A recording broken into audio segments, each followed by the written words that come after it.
Story time. Would you call this cheating? So a little background information. I was 16 and a sophomore in high school, and I was dating this guy who we're gonna call Tom, right? When we started dating, everything was super good. But a little bit into our relationship, I started to get the ick. Anything and everything he would do would literally irritate the hell out of me. So at that point, I told him that we should take a break. So we did. Well, while we were on this little break, I decided to go out with my cousin the one night. And she had brought this guy who she was talking to at the time. We're gonna call him Jake. Jake and I had the same classes in school, but we never really talked to each other. Well, I started to get to know him throughout the night, and I realized we had a lot in common.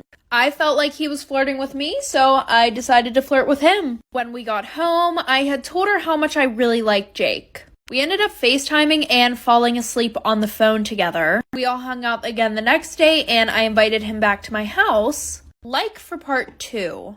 Would you consider this cheating? Part 2. So like I said, we all decided to hang out again the next day. It was really cold out, so I invited everybody back to my house. And when we got back to my house, we were watching horror films. And I was cuddling next to Jake on the couch.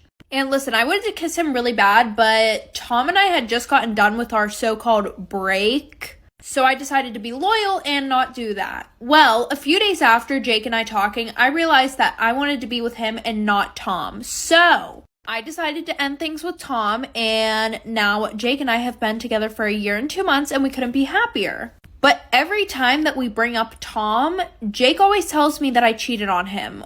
Would you consider what I did cheating? Story time. I was the toxic best friend. So a little background information. I was 16 and a sophomore in high school. And at the beginning of the year, I met this girl who we're going to call Riley. Riley and I hit it off straight away. Like a week after knowing each other, she knew everything about me and I knew everything about her. Well, then she tells me about this guy that she's talking to, who we're going to call Jay. She said that they would hook up sometimes and he would text her sometimes. But she said that I couldn't tell anybody because he said that it had to be a secret. So I tried telling her that he sounded like a fuckboy, but she decided she was going to do whatever she wanted. And I was like, okay. So fast forward to the end of the year, he adds me on Snapchat. Okay, don't get me wrong. He was really hot, but I had my own thing going on. So I really didn't pay that much attention to him. And I thought he maybe added me on Snapchat to be like, oh my God, I really like your best friend. And then I also was caught between a rock and a hard place. Do I tell my best friend that the guy that she likes just added me on Snapchat? Or do I lie to her? Well, I was going to tell her until I got a Snapchat from him, like for part 2.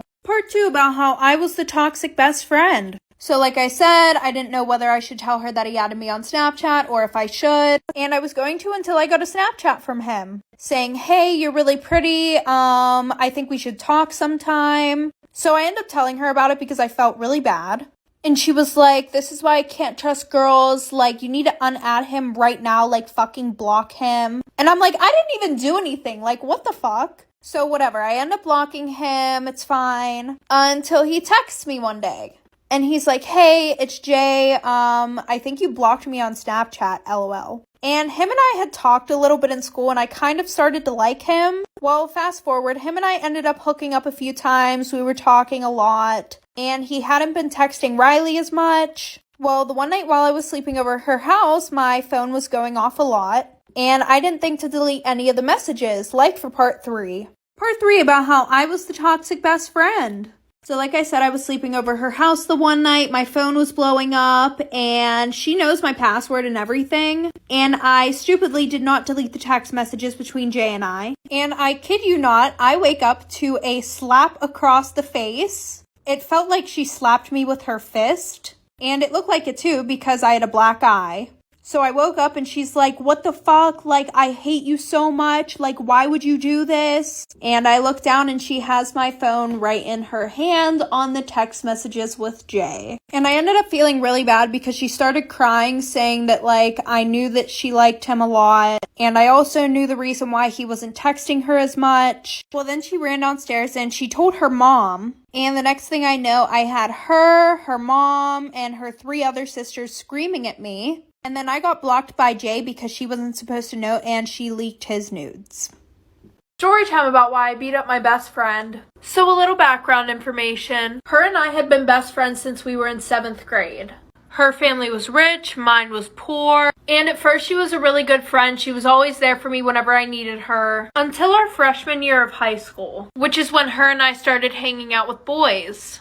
Now, my mom was kind of strict. She wouldn't really let me hang out with boys, but her mom was more lenient about her hanging out with boys. Every weekend, she would throw a party at her house, and she would throw them in her attic because one, it was huge, and two, her parents didn't give a fuck what she did up there. Anyways, she would always offer to do my hair and makeup before the party started, which always made me really excited because I never really put any work into my physical appearance. Well, little did I know, the only reason why she would offer to do my hair and makeup at these parties was so that way she could make me look like shit in front of all the boys. So after that, I taught myself how to do my own makeup and do my own hair, like for part 2. Part 2 about why I beat up my best friend. So like I said, I learned how to do my hair and makeup, and she went on vacation for like a month straight. Well, when she came home, she threw another party, and she was like, don't worry, after I'm done getting ready, I'll do your makeup and do your hair. And I was like, no, it's fine, I got it. She literally looks at me and she goes, are you sure? You don't really know how to do that. Like, it'll probably look really bad. And I'm like, why the fuck would you say that? She goes, no, like, I don't mean it to be rude. It's just that, like, I want you to look good in front of the boys and stuff like that. Like, sis tried to talk me into getting a shower for a full, like, 20 minutes. So after that, the whole night, she's literally being a pick-me girl. She's making all these comments about me in front of the boys, and I just keep brushing them off until her next party. We got ready, and I put on these expensive shoes that I had just bought, and she goes, wow, you just, like, really like to copy my style, don't you? So she starts making comments that whole night about how my family's poor and stuff like that, and she threw up all over my shoes. So I dumped the trash can that everybody had threw up in that night on her, punched her in the face, but like 2 months later, she came to my house and apologized. Storytime about how my dad was on the news and now everybody knows my last name. So a little background information. This all happened whenever I was in 6th grade. This all happened on a Tuesday night. So I had school the next day. Well, my dad had went to work earlier in the day. Well, around 10 o'clock at night, we hadn't heard from my dad all day, which was super weird for him because he was always home around 10 o'clock. And even if he wasn't, he still would have kept in contact with us and let us know where he was at. So at this point, my family and I were really scared, and we're thinking that something happened to him. I was calling and texting him, my mom was calling and texting him. My whole family was pretty much trying to get a hold of him. Like, we had called all the hospitals to see if he was there. We called police stations to see if he might have been in jail, or if they had his last name in the system. So nobody had heard or seen from him. So we all went to sleep that night hoping that he would show up in the morning. So the next day after I got home from school, my mom came home from work and she had told me about this phone call that she got. Like for part 2. Part 2 of how my dad was on the news and now everybody knows my last name. So like I said, my mom had gotten home from work and she told me about this phone call that she got while she was at work. So apparently one of her coworkers called her and said, hey, I think I saw your husband on the news. So after that, she showed me the news article and I couldn't even believe what I was reading. So I guess my dad had been drinking and he went to an auto repair shop and stole a car because I guess the keys were left in the door of the car. And what makes this even worse, the car that he stole had 2 guns in the trunk. And they weren't 2 pistols. These were 2 big ass guns that were fucking loaded. Oh wait, I forgot something. So before this, he had been at the strip club. And somehow he ended up in pink lingerie. Guys, I cannot make this shit up. So he was driving around and he decided to park right in the middle of an intersection. And it was literally causing a whole fucking scene. There were people with their kids worried as hell. So after that, a few people called the cops, like for part 3. Part 2 about how my dad was on the news and now everybody knows my last name. So like I said, my dad parked in the middle of an intersection and people were calling the cops. So when the police arrived, my dad was half passed out in the car. This happened in like the middle of broad day, like there's traffic everywhere. So when they finally get up to the car, my dad is literally slumped in the driver's seat. There was a bottle of whiskey in the door and it was completely empty. When they went to arrest him, he started resisting. He was screaming a bunch of profanities at them and started kicking them, threatening them with guns, which made the situation worse because my dad had no clue that there were any guns in the back of the car. So that just made the police think that they were his. So they take my dad to jail and he has like 7 charges against him. But we were happy because we knew where he was. Well, the worst part is, so the next day when I went to school, people were coming up to me asking if that was my dad on the news. Some people were even making fun of me because of what he did. And that's really fucking embarrassing for a 12-year-old. But it's okay, Dad, I still love you.